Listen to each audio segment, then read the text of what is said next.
Hi, folks. This is Louis Hertham, the original Peter Abernathy. Hell is empty and all the devils are here on the Shat on TV Westworld podcast with Roger, Gene, and Big D.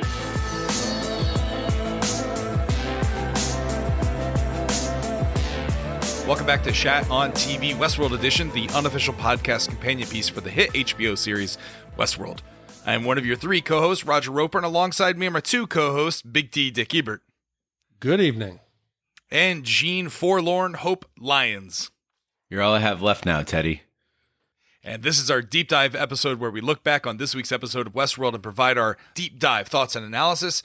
This week's episode was entitled Virtu e Fortuna. I've gone back, I've rewatched the episode, I'm back on my loop. It's not a pyramid, it's a circular loop, guys. And I gotta admit, just like Westworld does, just when I think that this wasn't one of my favorite episodes, it hooks you back in, and it got me. I was like you, Big D. I went back and I rewatched it, and I was pausing in certain moments and taking furious notes, and it propelled me to go back and rewatch episode 1 of this season and the season finale of season 1. So I gotta say, upon second viewing, this episode is a strong episode that gave us a lot of answers and still balanced that by introducing some new questions. Yeah, I think what was odd about it upon first viewing was normally an episode they'll focus on a few characters and they go more in depth. This one, upon first viewing, and some people online were complaining, they thought it was just filler, that this was just a lot of stuff to take up time. And I don't agree with that at all.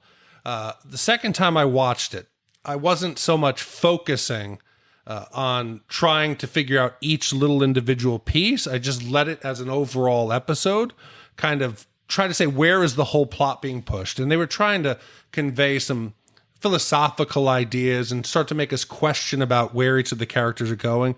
I found it was a little less focused on the few, but it wasn't fragmented like my first time, and I really liked it the second time more than the first. One of the interesting things after this episode came out, I was surprised by, was that there were grumblings online in social media and elsewhere about this episode. In fact, some bloggers were even writing about, is this one tone-deaf episode among a good series? And I was kind of surprised by it because, honestly, if you look at even the structure of this podcast, tonight's deep dive, it's very different from ones we've done in the past. Typically, we'll talk about, 6 or 7 different ideas and hit on 5 or 6 bullet points for each. This one's very different in the fact that we've got a few ideas, but going really, really deep because, and I found that most of these bullet points go into a historical perspective. So this was really an episode, much like Reunion, that ties back the past and the present, which might explain why, Raj, why you went back and looked at previous episodes, because to really appreciate this episode, you need a wealth of knowledge from previous episodes.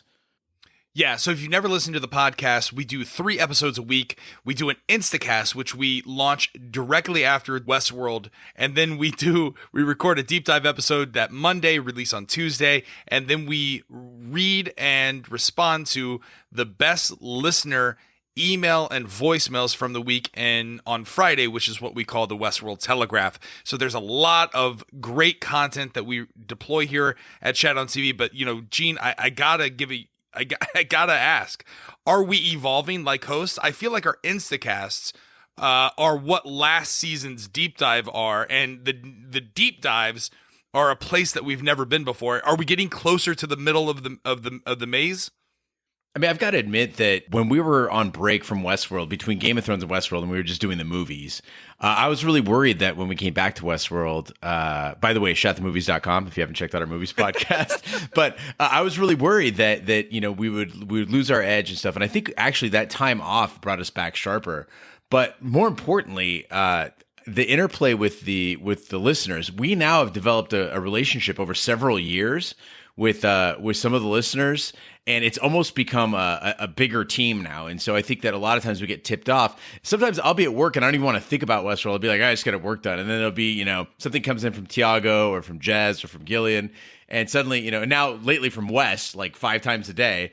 And suddenly you've got all these other ideas. You can't get away from it. It becomes you're eating and breathing it. I'm expecting one day to find Wes at my front door. So that's why I'm making it a point to be very nice to Wes. Wes, You just keep sending them. Keep sending them. I'll read them. I love them. And remember, we're friends. We need to get Wes some stickers. With that being said, Gene, what are the topics we are going to dive into the deep end tonight? I think everybody knows we're going to talk about the mystery woman in the Raj, as opposed to Raj and the mystery woman. Ooh, right, exactly. But we talked about it a little bit on the Instacast, but we've had some more time to kind of poke around, see what possible explanations could be. And I think that there's a lot of evidence pointing in one direction, but there is dissent among the ranks, and people believe that she could be several people. We're also going to talk about Ghost Nation's real purpose. We kind of were wondering what it was that they were up to. They didn't behave in a way that was just a pack of savages or a normal loop. There's something different about this group of essentially Westworld natives, as we would call them. Also going to talk about something near and dear to my heart. I'm calling it Bernard and the Very Bad No Good Head Pounding Day. Bernard has had a really rough time in season 2, and we're going to really just go piece by piece. What I did was basically lined up from put him in sequence, all of his scenes, to see if we can kind of glean from that what might actually be going on with Bernard. We're also going to talk about Dolores's Battle of Fort Forlorn Hope. What did she get out of that? What did she achieve? And also talk about narratives coming from people's experiences. So essentially talking about real people and how their life experiences are affecting narratives in Westworld. So lots to get through. Excited to dive right into it. All right. Well, climbing all the way to the top of the diving board and jumping off and doing a belly flop into the first topic, which is the mystery woman in the Raj. This is a new character to this season. It's played by the actress Katja Herbers. I'm probably not pronouncing that correctly. I think I just had a Big D moment. But Big D, this is an actress we've seen from The Leftovers, right? I didn't watch the series, but you did. Yeah, she's good. I can't recommend it enough. If you haven't watched The Leftovers, it's some of the best TV I've seen probably in the last 10 years. First season's a bit dark and hard to get through, but well worth it. She plays a character that comes in towards the end of season 3. It's not a huge role, but you can tell from her limited time on screen, even in Westworld, that she's compelling. And from her previous work, I think they wouldn't bring her in unless she was somebody of importance to the plot.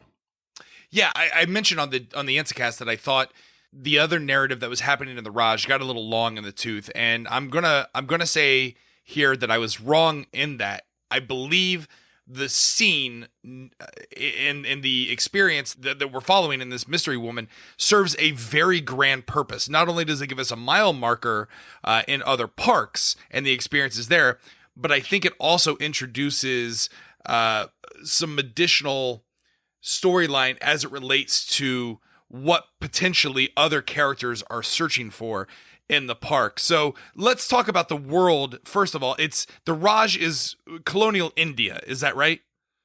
Yeah, I mean, you have all the trappings of what you would consider colonial India. You've got, basically native workers and guides, jungle hunts. You've got the Bengal tigers, there's a dead giveaway, the elephants, the wardrobe, the weaponry. Everything points to that era. And then again, Delos Destinations has reinforced that with some, advertising and emails that have gone out that are basically highlighting the Raj experience. Yeah, and before we get into just our hypothesis of who she is, can we talk a little bit about some of the clues that were dropped from this actress? Number one, when she's introduced, and the gentleman is actually named Nicholas. When they're meeting for the first time in what is it? Not a grassy knoll. What is it? It's like a park in front of a palace, an Indian palace, right? It's the palace grounds, I believe. The palace grounds. Okay, where they're serving tea or some kind of lunch, and it's obvious that she wants to be left alone. He comes over, and it's an odd interaction where they both acknowledge that they're at least we believe that they're humans because they make a reference to we're not supposed to be talking together. But it's obvious that she has different intentions because she's sitting with a journal, a notepad, and he says, the typical pickup line, or he's saying, were you here for the hunt? You here to hunt Bengal tigers? And she said, among other things. So we know right away that she's got something else going on. That's right. I have a little time to kill, amongst other things. Do you think she says this because she's testing him verbally to determine whether he's a host, or is this a clue that she may have other importance related to Delos overall? I think she's just trying to blow him off. She's got something else she wants to do. She doesn't want him sitting there hitting on her, but he persists, and he's a good-looking dude. So she's like, why not? Let's give it a try. But what's curious about her, and it didn't hit me until, Jean came up with an idea of who she could be. She wants to go through and use the gun as kind of foreplay. And I started thinking, I said, why the hell is it so important for someone to come to Westworld, to live this fantasy life? They come spend all this money, and then they want to be sure that they're not having sex with a host. And that led to Jean's idea. Right, yeah. Much like the Man in Black, if she is the daughter of the Man in Black, which would be the idea that I've got, it would explain why she would be repulsed by the notion of sex with the host. If her mother killed herself, her father was in love with the host and was living halfway in the park, then it would explain that she would have sort of a revulsion toward hosts. But let's talk about that revulsion towards hosts. Do you believe that she just doesn't like hosts and so she refuses to sleep with them? Or do you think that she has an intimate knowledge of the true intentions of what Delos is trying to collect, which we've hypothesized could be collection of DNA and personal memories? No, Jean just said it's a more personal reason. Her family was destroyed by a love affair with a host in this park. Her father, we're presuming, the Man in Black or William, lost himself in the park, enough so that his wife killed himself. It destroyed the family. If let's just say, if your father brought a real sex doll into the house and it destroyed your marriage, right? You're not going to go down and order yourself a live sex doll at Fair Villa and start banging it out. How do you know that? No. But all right. So here's my problem with you throwing my idea off the plate in terms of, now it could be Man in Black's daughter. It very well could be Jean. But I believe that the reason may not just be that she has a hatred for a host because it destroyed her family. Because Nicholas says, and again, I think Jonah and Lisa Joy are very careful and deliberate with their exposition. Nicholas asks this character, the woman, do you think the park would go through the trouble of having them be one of us? She responds with, I wouldn't put it past them. So to me, again, that goes to the theory of she knows the inner workings and the dubious nature of what is truly going on here. And so she doesn't want to be part of that. She doesn't want her DNA or her memories to be utilized against her. It could also be a lot simpler than that. For example, if you went on vacation and you went to, I don't know, say Thailand or you went to Amsterdam, right? Somewhere where prostitution is legal, right? Mm-hmm. What's more exciting? Having sex with a prostitute or having a fling with another person who's there who's fucking you out of their own free will? Can we both then together go get a prostitute? We're not talking about a couple weekends ago, Raj. Oh, okay, got it. But here, I want to go with Nicholas. Nicholas, he's just a normal guest at the park. She shoots me in the chest. I'm sorry. I'm turning around and shooting her. We're going to play this game both ways. Oh, no. I'm so turned on at that point, man. It's game on. Well, plus look at him. Jesus Christ. Well, yes, it's a sexy scene. It's a sexy scene. He looks like, who was the lead character in True Blood? The blonde one? Dolph Lundgren. The guy. He was Eric? Eric. Yeah, he looks like Eric, right? You reminded me of that. I just love Raj saying it's a sexy scene. I just imagine him walking into it, like every time he walks into the bedroom, he just goes, "It's a sexy scene." Sexy time. As I wiggle my pants down to my ankles, but I leave my socks on. But you're right. This sexy scene, I think, served another point because it's actually a mile marker. It tells us that this takes place before the Ford incident and the fact that he took down the park. It seems like it's the night, maybe the night of, and then the next day when they're out on the excursion, when they're on the Bengal hunt, then the reveries have taken place and the violent delights of violent ends have spread. Well, I think it's even, we can get it down to the minute almost, because when they first, they come in on the elephants, the host that eventually shoots them, Ganju, he gets them off the horse. He takes their bags to their tent. Everything is normal, or at least looking at it, until the elephants depart, and then Ganju opens fire. So we can say that within 5-10 minutes, otherwise Ganju and the other hosts would have just flipped and turned on him when they came into camp. So we know it must have spread right at that same time. Well, I really hope they were using robot elephants, because have you seen those documentary about the treatment of entertainment elephants? Like, I'm a little upset that the HBO even commissioned elephants to be in the show, because that little poker, godly, it's so disgusting and terrible what they do. But thinking about this character, Gene, your hypothesis is that it's related to the Man in Black. Do you think that's a little too Star Warsy? Do you think it's a little too Skywalker? Like, does the entire series have to be about the Man in Black's family? Yeah, essentially now you're creating Westworld royalty, right? It's like there's lineage and all that stuff. And although in this sense, though, I think that it's plausible if you have a family business, right? And again, I worked in newspapers for years, and you had the family that owned the paper, and their kids would be roaming around the paper, even as adults, 20, 30 years old, just poking into stuff. They could do whatever they want. The family owns it, and so the Man in Black being that powerful, it's reasonable to believe that, they'd have unfettered access to the park. And I could see that. Now, the question is, does she play a hugely important role in the series? And if that's the case, I do think that it is. I didn't care for Star Wars because I felt that it was too limited. Although I think that they did popularize and democratize Star Wars in the most recent installment. So, kudos to them for that. One of the other things that stuck out to me about her is her notebook, the journal. She has a sketching what looks like not just the Raj, but also the other parks within Delos. And curiously, on the right-hand side down below, we had a couple emails come in that reference it as well.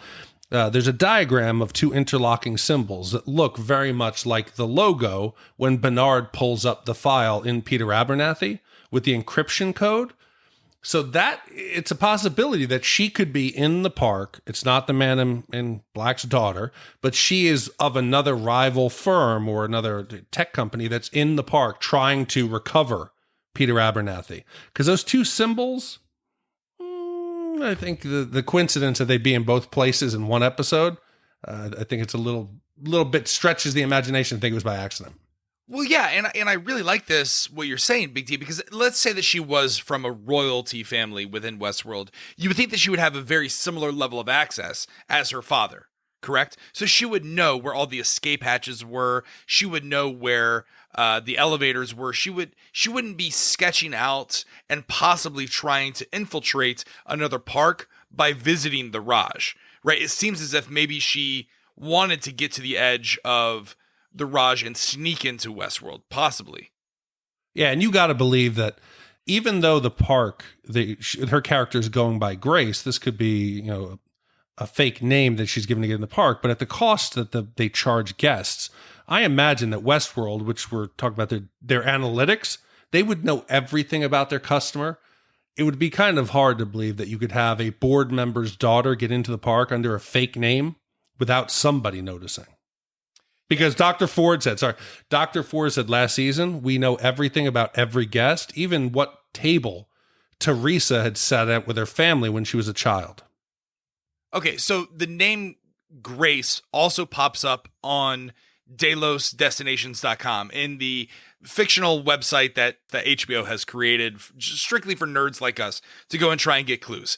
There is some emails from a Grace Ma who apparently works in the QA department of Westworld. There's also an Emily Foster. Emily Foster is replying. Now, we know William's last name, the Man in Black's last name is Foster as well. So I don't think that they would, I just don't think that they would try and do a misdirect here where Grace is either a pseudonym or, a cover name for, truly Emily. I just, nor do I think that she's a QA character, because why would a QA individual be spending their off time at work? I don't know, but whatever it is, she's a tough lady. That was one hell of a fall. And to take on a charging tiger, there are people speculating she's a host after taking that fall. But I don't know. Whatever it is, that it must be damn important for her to risk life and limb to stay in the park. I just wanted to address, again, with the William thing, there's speculation that his surname is Foster. I don't think we've ever established that, though. It's just been kind of guessed at based on the Emily Foster thing. So I still don't know. I think people are so adamant about it. But again, people are adamant about the about the Emily thing too, that this must be Emily. And although it's something that I introduced during the Instacast, there is evidence, the Grace thing is as it being a new character entirely is a much more plausible explanation. The one that I don't find plausible though is the Teresa Cullen thing. Like people are like, oh, it's a young Teresa. I'm like, the timeline seems wrong. Oh, what? Because she smokes? She's a white woman who smokes? She doesn't even have an accent. Not only that, but yeah, I mean, it's just, we can immediately, and she had like different color eyes, but why I don't think it's Grace Ma is, wouldn't a QA individual try and immediately stop the host by giving it commands that QA would do? I would imagine. If it was a member of the QA team. Yeah, exactly. So obviously this is someone who knows the rules and has come back multiple times, but I think the two only possible options are, it's a Man in Black daughter, which there's even symbolism to go along with that, or it's too obvious. But I think it's a little too on the nose. I think an industrial spy working for a different firm makes the most sense to me, which is why she has this journal that she doesn't want other people to see, and she's trying to locate something. She's trying to achieve something. So I think that makes the most sense based on what we know so far. What lady wants anyone to see her journal, Raj? What lady? It's true. So anything else we want to talk about in terms of Grace and who she might be as it relates to the story? No. All right, so moving on to the next topic, Ghost Nation's real purpose. Dick, we talked about this on the Instacast and further on social media today about what the main purpose of Ghost Nation really might be. Well, I was kind of cute, and I started on the Instacast with the choice of Seven Nation Army as the cover that they would do in the intro. And that led me to also the discovery, watching on subtitles, that the language that Ghost Nation, that the natives are speaking, is Lakota. We tied that into the 7 related tribes of the Sioux and the Lakota. That started me down a rabbit hole, which kind of led me to a place that I feel comfortable saying that this might be a theory. So the Lakota, their value system included 7 core values: wisdom, prayer, respect, compassion, truth, caring, and humanity. So when we've met the hosts previously, they've always been the typical, what you would expect, the characters act. They're savages is what they're representing them in the park. But when we see them today, Maeve runs into them with Hector and Sizemore in the river. But rather than immediately being hostile, it's the first time that we've seen the Ghost Nation warriors actually have some restraint, and their request for Lee seemed a bit odd. It didn't seem like they had violent intentions for him. It seemed like more like they wanted to protect him. Could it also be, though, so one theory that I've heard is Ghost Nation is the last remnants of Dr. Ford, and his it could be doing some body swapping with the characters that the Ghost Nation capture. Meaning, Stubbs, the character that we see of Stubbs in Timeline B, has been replaced by a host Stubbs. Same with Elsie. She was there's rumors that she may be returning not in a human form but as a host form, and that comes from the actress Shanna Woodward. So could it not be a protection, but they want them for the nefarious reasons behind Delos, which is body swapping and replacement of humans with their host counterparts. It could, but what's strange is this episode, then we see that Maeve, her verbal commands, which can control any other host except for hosts that have become sentient, that have woken up, she can control them all.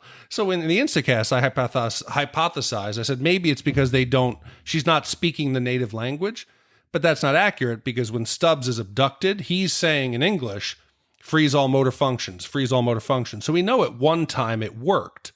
So now, if they're actually off on their own, I started to think, what could have caused that?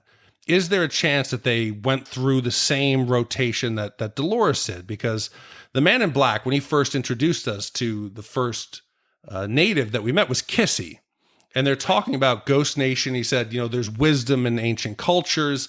The maze is a symbol. So we know that the maze was a core and key component to Ghost Nation's religious background. So it is possible that they've, in their own, off on the outskirts of the park, have become aware and accomplished the maze on their own. So that's a possibility. Yeah, it's interesting because also in season 2, episode 1, when the tech guy cuts open the Lakota warrior that has been killed by Dolores, he opens up, and on the inside of the skull is the maze, and he turns and he looks to Strand, and he's like, "What is this?" And he says, "I don't know. I've never seen this before." So this is something different. So again, you have to look back at the evidence, and you have to think to yourself logically.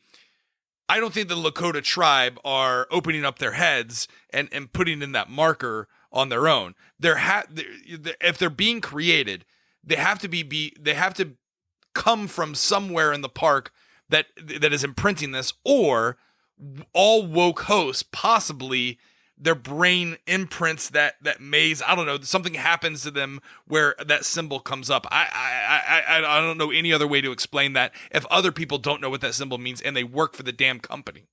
But remember, the hosts that have all become, the ones that have become aware, they were all first generation so far. Most of the Ghost Nation warriors were First Nation hosts as well.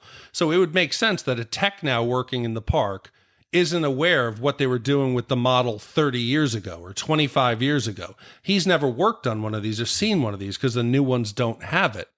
But what triggered me to think of where this is going was when Bernard demonstrates the value of reprogramming a host as protector. He took Rebus and flipped him from the villain in the scene and turned him into the most virtuous gunslinger, and it clicked. I said, if you're going to turn a host, why not flip them to be protectors? So who could have programmed the host to become protectors? It could be Dr. Ford, and he's programmed them to protect workers in the park as an additional layer of security. Yeah, and there's some evidence to support that, Big D, because I don't have the episode number in front of me, but I do remember Dr. Ford saying to Stubbs, "We can program the host to be our security. We can program the host to be that layer of protection in the park. We don't need people like Stubbs." It was one of the first couple episodes in season 1 that he says this. Yeah, but I would have believed that Stubbs would have had an idea working as quality assurance and with the quick reaction force that he would have been aware of that. What about this? I could be crazy. What if Elsie, who we're assuming she's dead because we haven't seen her, but we never actually saw her killed on screen.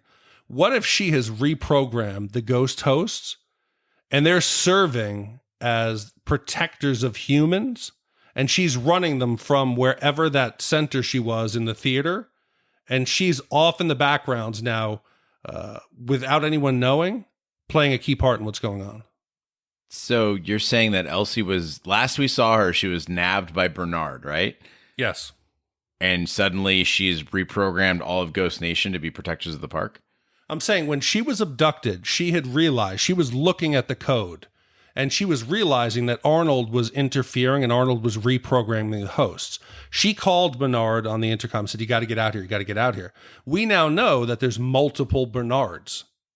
She could have run into a Bernard who didn't choke her out. There was nothing villainous about him putting his hand over her mouth. Just like we assume that Stubbs was killed by the Ghost Nation, it could have been just grabbing her to protect her.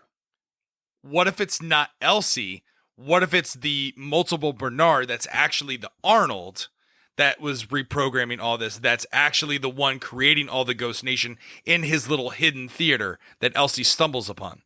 Oh, I think it's more Elsie because she has an invested interest in protecting her friends and also the humans. But so does Arnold. Not as much as she does. And I think Are you kidding me? Arnold wanted to protect the host from the humans. He didn't want this park to begin with, and he doesn't believe in Ford's new narrative. No, but they're protecting humans now. We saw them on the shore when Grace lands with the tiger. Ghost Nation is there to protect her. They're protecting Sizemore. They protected Stubbs. So I think that's beyond all of the hypotheses and postulations that we might have. I think that the core fact that comes away from this, though, is that Ghost Nation has never been openly hostile toward a human. And also, Dolores seems to have it out for them. And so those are two facts I think we need to take away from this, is saying, okay, look, that is what we know about them. We've never seen them hurt a person. And we've also, in every instance where they've been around a person, at most they've asked to take custody of that person. They've never actually hurt anybody, any human. And also that Dolores wants to kill him. We've never seen them hurt a human. That doesn't mean that they have. So you guys deal in guesses. I'm dealing in facts. This is what we've seen. Okay, no, hold on. But explain to me then the Maeve flashbacks when she's on the homestead. They're hurting a host. He's saying humans. And this would be a perfect reason why Dolores says some of us don't deserve to go. She views them as race traitors. They're traitors against the hosts and siding with the humans. Of course she's going to kill them. Okay. So this goes back to my earlier theory on last week's deep dive of there's eventually going to be hosts that are always that are going to side with the humans. Yes. That are going to try and protect them. So I like where you're going with that. And with your hypothesis that Ghost Nation has never, or your hypothesis that Ghost Nation is protecting the humans is solely based on the fact that we see Stubbs, and Stubbs is alive in Timeline B, right? What else? No. What other evidence have we seen? If we're dealing in facts. I'll list it out again. Maeve's commands no longer work on them. Okay. They wanted. How is that what? How is that protecting the humans? That her words, because we got a tweet that said, well, the park's offline. That's why she can't communicate. Okay. So Maeve can control any host that has not become aware. Even if the mesh network is offline? Yeah, she can't. She can't make someone do something unless they're a normal host. The fact that her verbal commands don't work on these Ghost Nation warriors tells you something is different about them. Okay? So they come up on Maeve, Hector, and Sizemore. Every other time that Maeve has encountered them, they've been violent and attempted to kill her. Here, they just say, you guys can go on your way. We just want him. They're not trying to kill him. And then Hector's also interaction. He can't shoot them. There's something different about these hosts that we've not seen in any others before. Okay, I think that Hector just doesn't want to kill the other host. Let me do a counterpoint to this, and I'm not saying that you're wrong. What I'm saying is, based on the evidence that we saw, Hector just fires warning shots down in the ground after he speaks the native language to the warriors. They say, we just want Sizemore. They don't say that we want to protect him. They just say that we want him and you can go along your way. So I think that Hector doesn't want to kill his own kind, which is why he doesn't shoot them immediately. What you're saying is that when he's in the elevator, he's trying to kill them but can't. He's shooting at them, but missing like 3 and 4 feet to the left and right. And when have you ever seen Hector show restraint with a firearm? But then why the warning shots when they meet? Again, I'm not trying to discredit you. You're assuming they're warning shots. He can't fires shoot them. at the ground. You're assuming that's a warning shot. He could have very well been trying to shoot them. Well, also, if I have a weapon that I know, if I have a gun that just fires blanks, and there's people closing in on me, and I know that I can't hurt them with my gun, my reaction is also going to be to fire warning shots, because then they're going to go, oh shit, he's got a gun, I'm going to back off. But they don't know that it can't hurt them. These are simunitions, and they're working like real bullets. I don't have a gun that fires simunitions, Raj. No, I get it. I just think that there might be something more than just protecting. I think it might be a misdirection. But again, you guys might be right. I could be completely wrong. But what if the 7 Nation army is just something simple? Again, Occam's razor. It's just the armies of Westworld. 6 parks with their own host armies, and then the army of humans. 7 Nation army all battling against each other. I don't think you understand Occam's razor, because it's a simple answer. What we're proposing is that there is a select group of hosts that came on early on in the park and were selected as guardians of the park. They've always run this routine. And you're saying, no, the more plausible and simpler answer is that each park has its own army of hosts, plus the army of humans making 7. I'm saying that relates to the song 7 Nation Army. I don't know the 7 Nation Army. I don't think the 7 Nation Army relates to the 7 tribes of the Sioux. But also, I think the original host, there's only 47 of them, right? They're not all Sue, because we've seen the original 47 hosts in the VIP party. Those, to me, those are the original 47 hosts, the ones that were at the demonstration. We saw Angela, we saw Acchetta. I know that's not how you say his name, but that's how it's spelled. You see Dolores, you see Ingrid. What's Ingrid's name? Armistice. You see Armistice, and then you see Maeve's daughter. So I think those are and then we know that Teddy was an original host and such. So I don't think that Seven Nation Army, the Lakota tribe, I don't think those are original hosts. So again, you said you want to deal in fact. Elsie learned in season 1 that the old host can be reprogrammed on the old relay.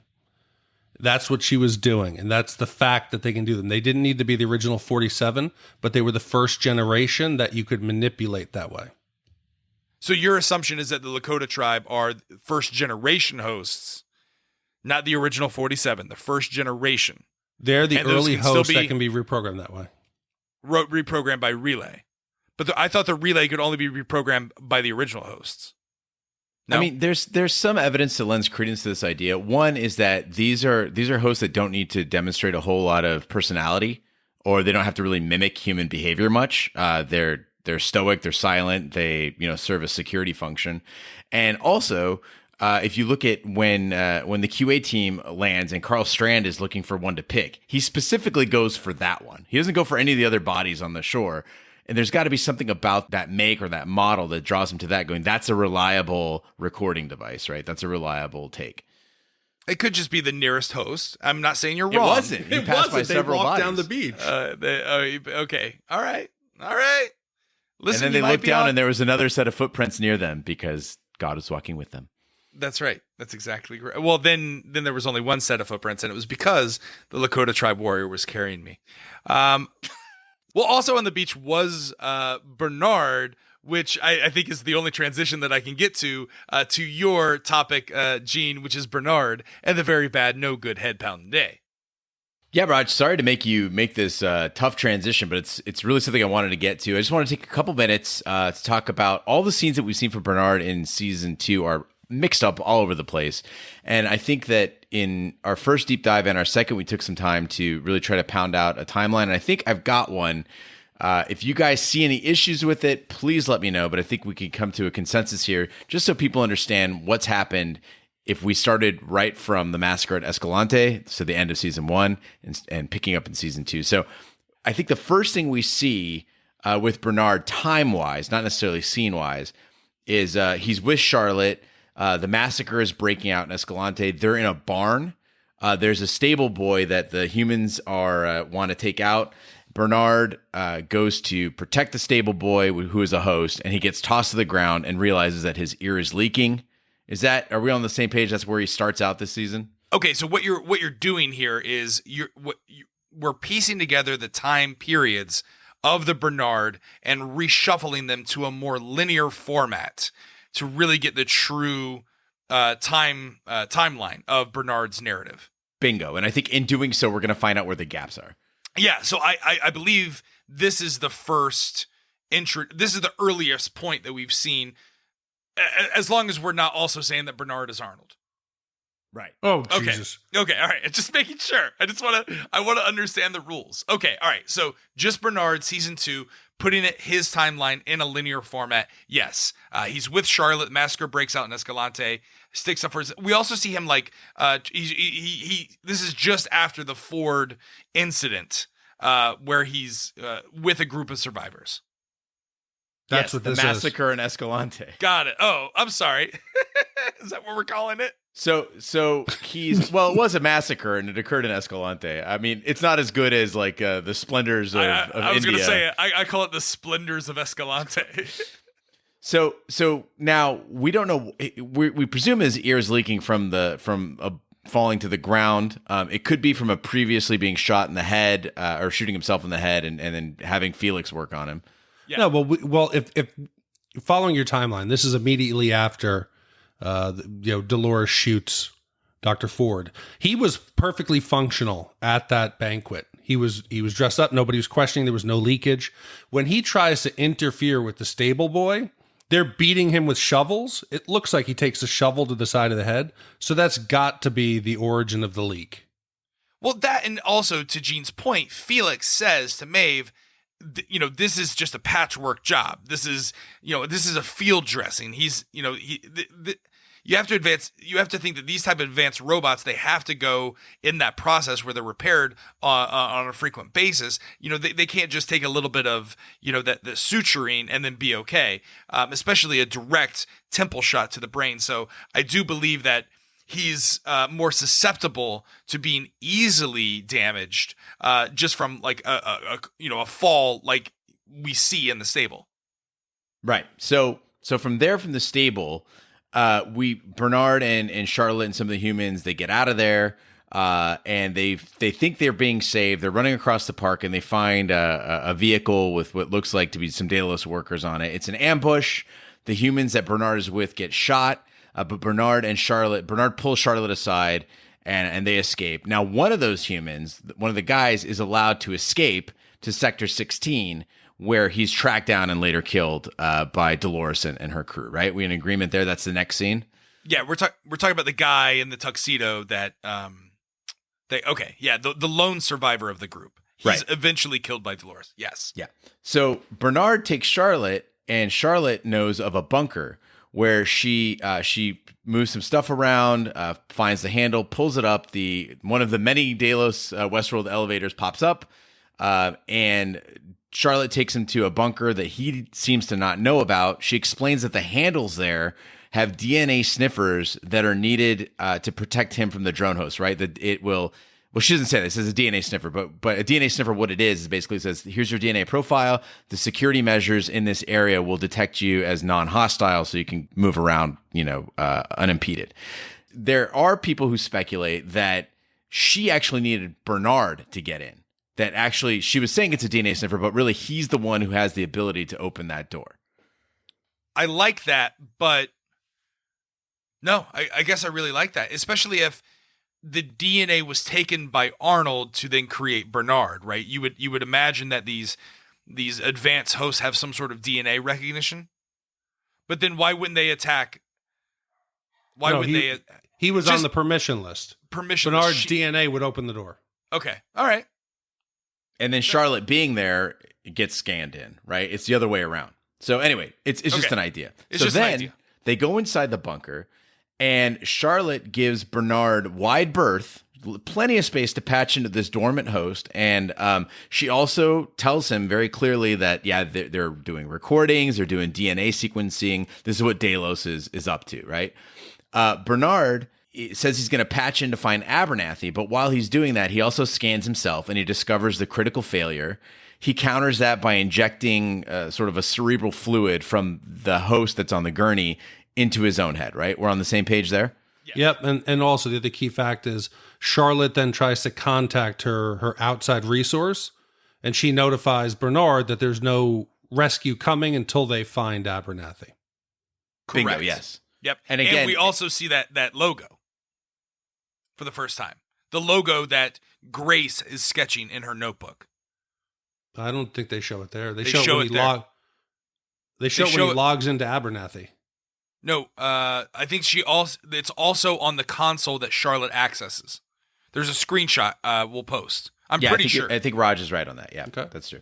So then we note also in this scene, they show some interesting things where Charlotte is wearing boots in this scene, like cowboy boots. And then she changes into that handy ranch wear in the bunker. And that's key because we see her in that ranch wear immediately after. Now, this is not immediately after on that episode, but in episode 3, we see a flashback, which is presumably right after the bunker scene, where Charlotte is in that ranch wear. She and Bernard are sneaking up on Rebus's gang. And Rebus's gang has several hostages, including Peter Abernathy. This is the first time they see Abernathy, and presumably Bernard being able to track him on the pad through the mesh network is what drove them to Rebus's gang, right? Correct. Mm-hmm. So from there, they ambush Rebus. Bernard bonks him on the head with a rock, adjusts his affect to make him more chivalrous and a deadly quick shot. But in all of the combat there, Bernard is captured by the Confederales and taken to Fort Forlorn Hope, along with Peter Abernathy, correct? Yeah, can I just jump a question here? Something that stood out to me as odd. Sure. Charlotte believes that Bernard was a human at this point. She just cuts and runs. She bails on him when Peter Abernathy starts talking about God and about how he's going to not stand for this. And when he's captured, she just hauls ass, runs, gets on a horse, and leaves. So are you saying if that was you and I, and we were both in that predicament, and the Confederales had me dead to rights, you wouldn't try and escape? You'd stay with me and get captured. I'd at least say, Roger, run. So I'm just saying that was a key moment to the way she reacts to him, that maybe at this point she's learned something, because there's a little gap there. You would be Shane in The Walking Dead. You would shoot my legs and make sure that the host got me first. I've told you that. You don't have to be the fastest, just don't be the slowest. That's an interesting observation, Big D, and I didn't even catch that, but you're absolutely right. She jumps on the horse and she is outie. So Bernard's captured by the Confederales. Peter Abernathy is, spouting off to the Confederales. They all get taken to Fort Forlorn Hope, where they run into Dolores.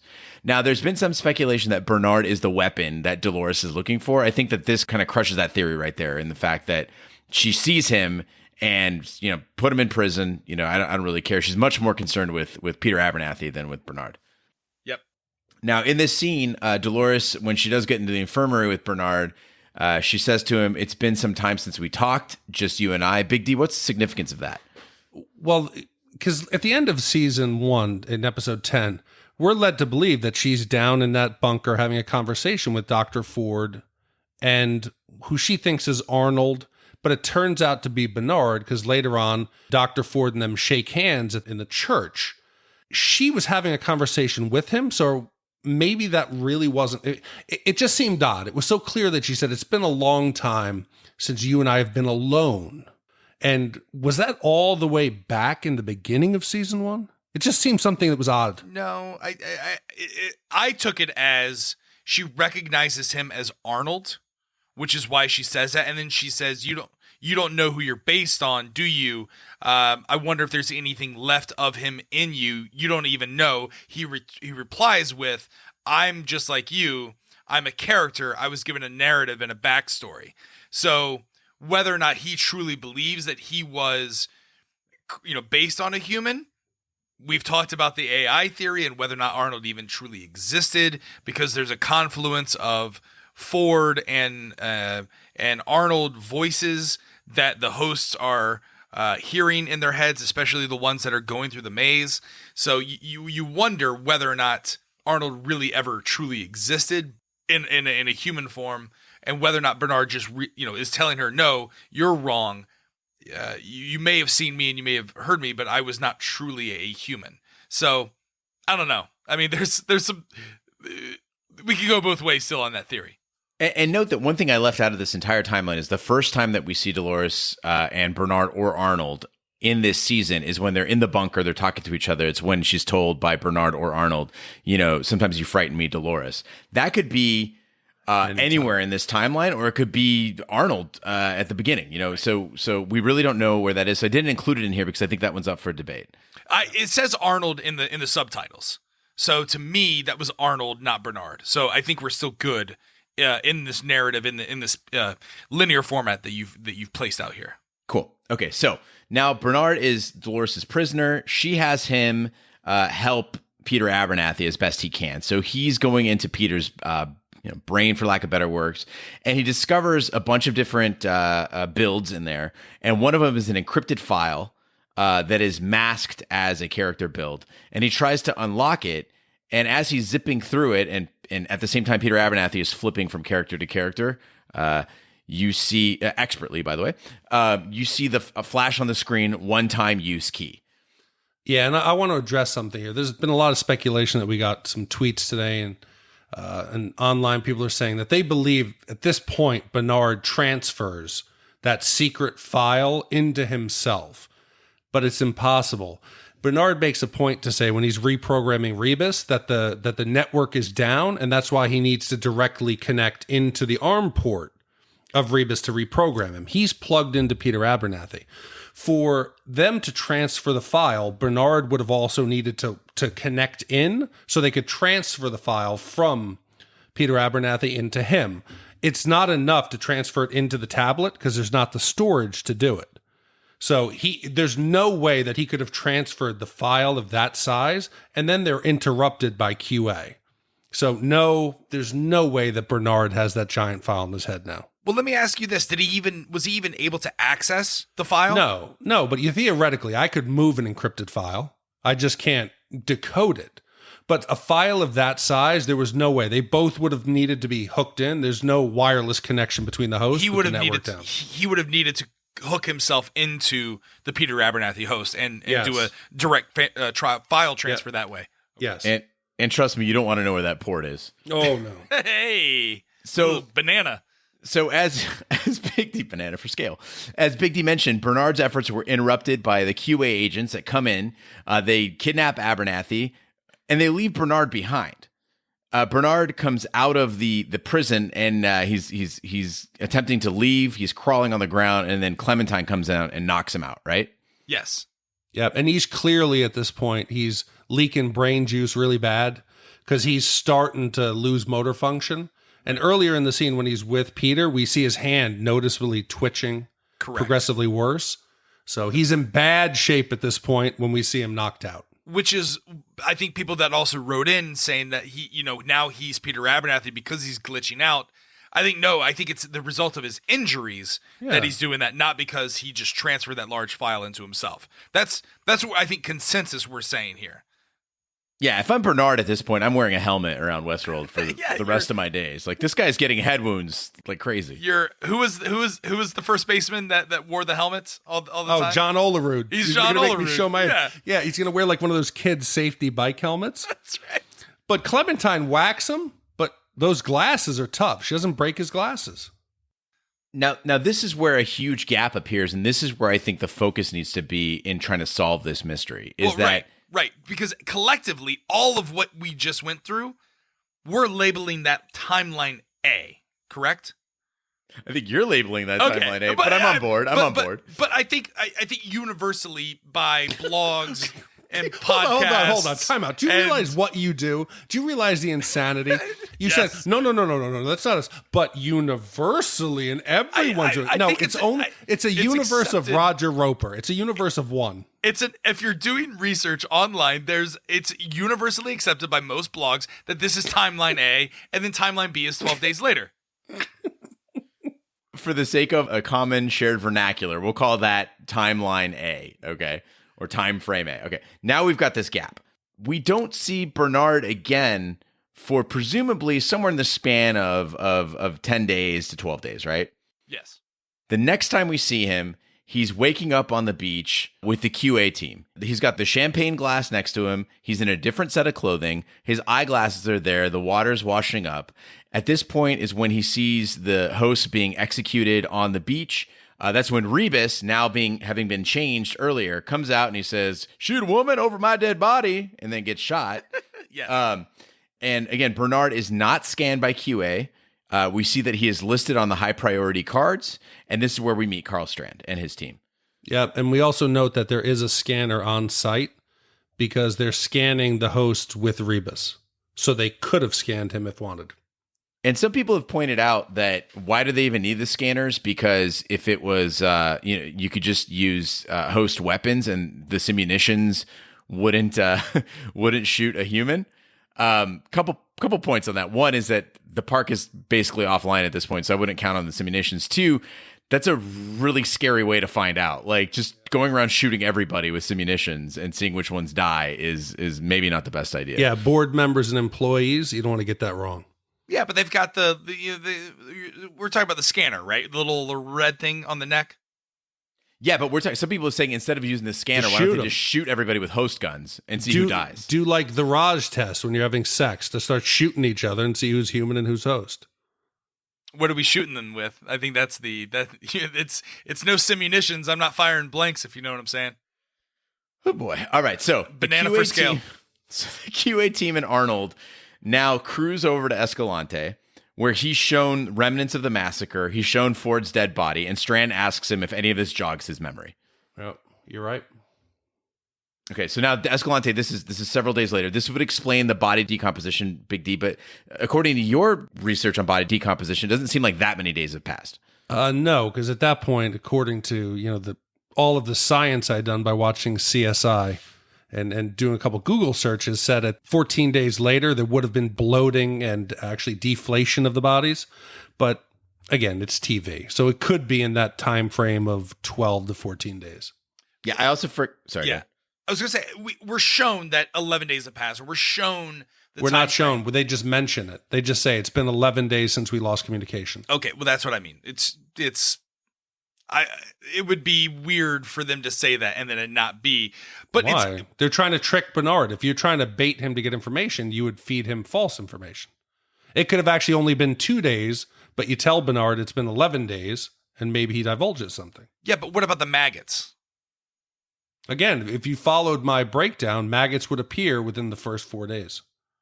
So key fact here that I did leave out, I apologize, is that they did at this point open up the head of the Ghost Nation host, looked inside of it, pulled the and watched the footage that said the 11 days. But again, that could be falsified. It's possible. So here's where it gets interesting, though, is then Arnold is basically now being on the grand tour of Westworld. They then take him to the sea, where they find the mass of the drowned host bodies. They find the Bengal tiger as well. And Arnold says, I killed them all. And this is a line that's repeated by Teddy in season 1. In the Maeve storyline, I killed them all. Yes. It's in the original Wyatt. Right. And we're also shown the face of Teddy in the water as he's, so there's got to be some sort of connection between the two.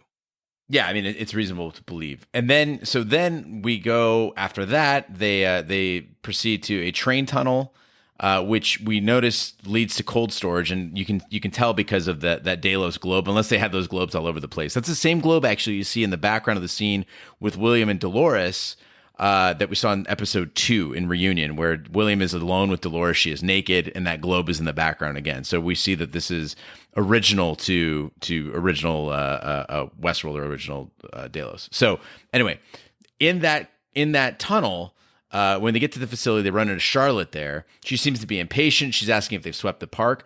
Bernard at this point, and correct me if I'm wrong here, he doesn't seem to remember their earlier interaction at all, but Charlotte definitely does.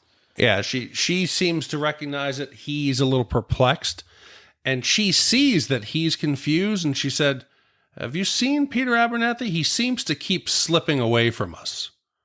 So we've now seen later on that she's actually captured at one point Peter Abernathy. Did he escape from her? Did he escape again? But she infers that there's been multiple times that they've had him. Yeah, and is this cold storage, or is this where guests enter the park?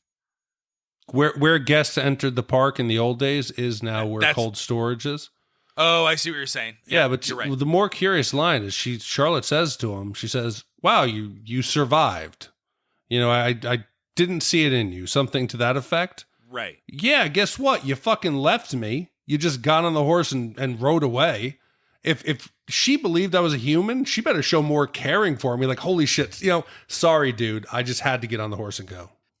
Well, also note that when they raided Fort of Forlorn Hope, they took Peter out, and those guys didn't give a shit about Bernard. She didn't go, hey, go in there and see if Bernard's in there too. She knew it had been presumably captured. So they came after Peter, but they didn't come after him. Yeah. No, so collectively the final that's timeline B. The vernacular we're agreeing on, that's timeline B. Okay. The universal term for that era was the timeline B Zoic era. That's right. So I think based upon all the narrative that you laid out there, it makes it easy for me to really dive deep head first into the Bernard equals Teddy scenario, because there's so much that happens in between in these 12-day periods. I think we're going to see the remainder of those. We're going to get closer to the middle of May. Only you see that. So my theory on why Raj does this is, if he is right, he's betting on the long shots. He's going to Vegas and he's playing roulette, whereas we're just playing blackjack. I just sat here and outlined meticulously everything we've seen, and you saw it as evidence that Bernard is Teddy. And then also you're here for the previously, free drinks. And then previously, when I was laying out why I think Ghost Nation is now protecting humans, well, state fact, give me fact. He's taking holes in the timeline and just filling in whatever he wants. You know what I believe it is? Teddy was put into a Ghost Nation host, then transferred to Peter Abernathy, then transferred to Charlotte Hale, then into one of the drone hosts, and then put into Bernard. I'd also like to point out that we still have not established at any point that consciousness transfer is possible. I also want to state that all of this would be possible as long as Westworld is on a different planet or under a dome or on the moon. Oh, fuck. It's lost all over again. Flat earthers. But okay. Anything else we want to talk about, Bernard, before we dive into Fort Forlorn Hope? Okay. All right. So on the Instacast, we introduced the idea of the question of what was Dolores really trying to achieve at Fort Forlorn Hope. Was it potentially a test with Teddy? Was it something related to the title of the episode? Big D, you wanted to discuss this during the deep dive. What is your theory on this? So I went back and I started looking at the name of the Fort Forlorn Hope, because it was a bit odd, and they generally don't put something into the show without it meaning something. So the term Forlorn Hope refers to any body of troop that's placed in hazardous position, like, they're exposed outpost. And, the term was commonly used in the Civil War and frequently referred to the first soldiers in the wave of attack, like when you're trying to breach a defense under siege. And most of the members of Forlorn Hope would have been wounded or killed. And the intention wasn't, you didn't think you were going to survive, but just to hold on long enough for reinforcements. So that's the obvious reason why you would call it Forlorn Hope, because there's the advancing QA force that's attacking it.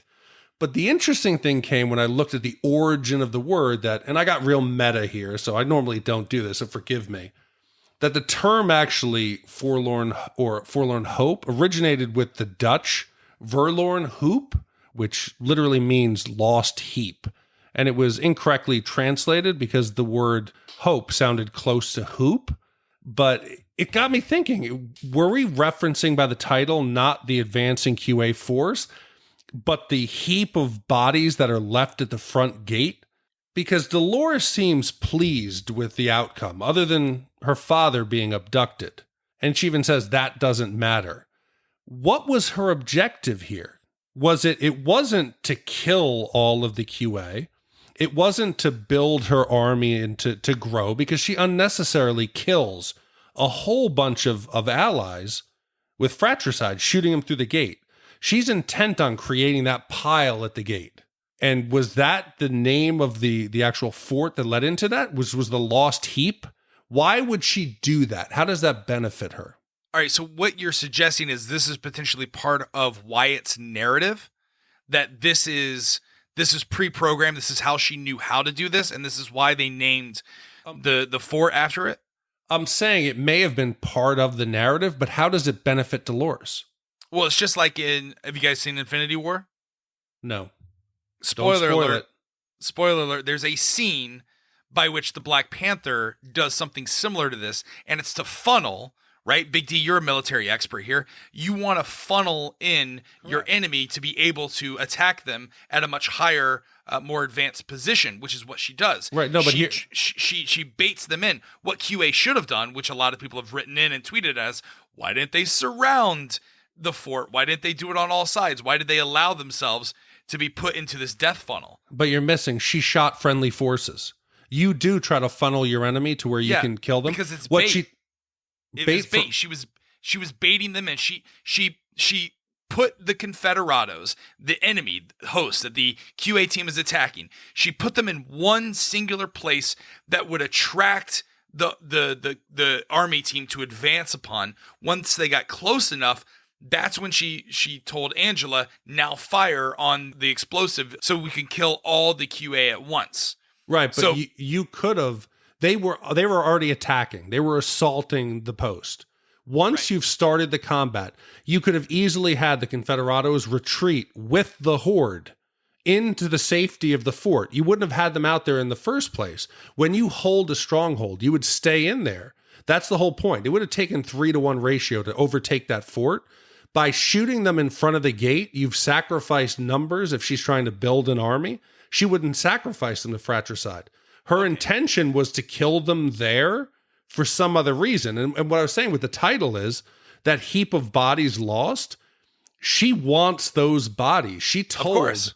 So she even says to Major Craddock, I told you that I needed your men. Yeah, she needed their bodies. That's right.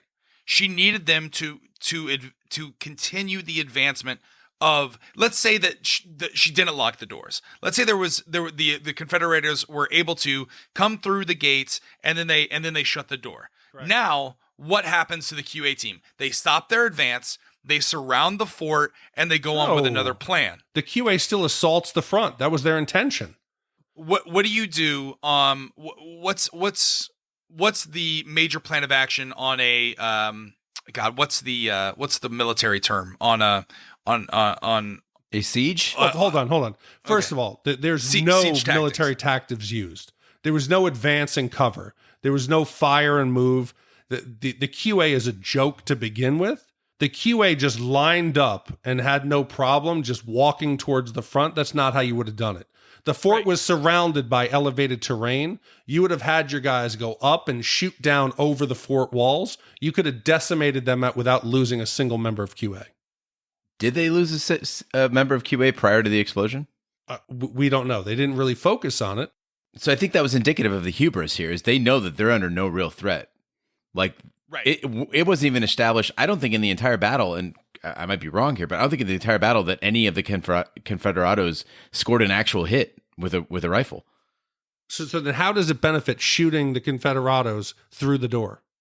The only thing that I can think of is, number one, it's part of a narrative that was already pre-established by Ford, and that Dolores is still continuing on that narrative.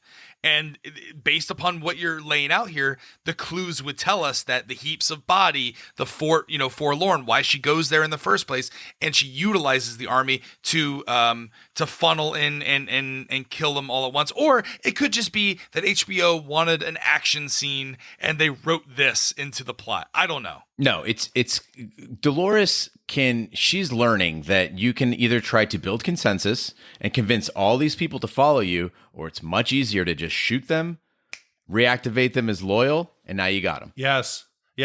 So that's what I thought. She was pleased with the way it went down. When she realized that her father's been taken, she said, it doesn't matter. It doesn't matter. Split up the horde, put them in every direction, and then she says, we got to go to Sweetwater because there's something there I need. Her intention isn't now to build this big mass army, but could she have either resurrected that horde that she killed at the gate? Or even better, you now have all of this QA equipment and gear. What if you reactivated some of that mass that's at the front gate of Confederados and dress them up in all the QA gear and start sending them out going after the other QA forces? Well, that's a great idea, but then why are her bodyguards, her what's the name of her Gamorrean guards? The Horde. The Horde. Okay, why are they the ones then going out with the what's the stabby end of an old timey gun? Bayonets. The bayonets. Why are they the stabby end? Why are they bayoneting the pile of old Confederados? Why would they go through the effort if she's only going to resurrect them? Well, that's exactly it. They have to be shut down. So they need their mortality response to kick in, shut them down, and then she can reactivate them. But they're already dead. The mortality has already kicked in. That's the heaps of body. We already saw the man in black hiding under a pile of bodies. That's how he survived Escalante. So they're making sure that they're all dead. Yeah. Right. Then you bring them back, you reboot them, dress them up as QA, and put them back out there. It's good, but then they're all going to look like zombie Clementine. That's fine. No, they haven't been rotten. Then the show is Z Nation. No, this is a great theory, Big D. This is pretty cool. This is pretty interesting. And isn't this also the story of Lazarus, the resurrecting of the dead army, the Horde army? I thought Lazarus was the one who lived. No, that was Methuselah. I don't know Lazarus' story. You go on with your Bible though, there, Raj. Your Bible teachings. No, this is just Jesus restores him to life after 4 days after his death. Okay, no. So it'd be like an army of Lazarus. No.